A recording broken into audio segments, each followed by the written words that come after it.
Okay, today's flight, how do I set this up? I don't really know. There was this huge resort out here on the shores, on the south end of the Great Salt Lake. If you do a Google search of historic Saltair, you come up with these images of this crazy... It was built in 1893. It was this huge resort. People would go out there to float in the lake.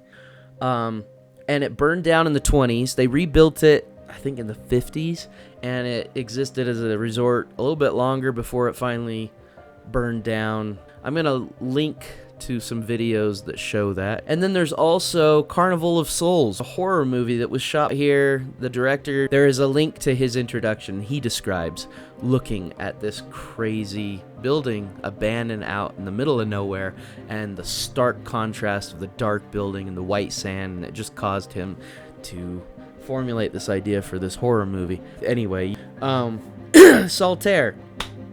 I went out there to take a look. It was windy, it was cold, but this is the foundations of Saltair, built in 1893, burned down in 23, and then built again and burned down in the 70s.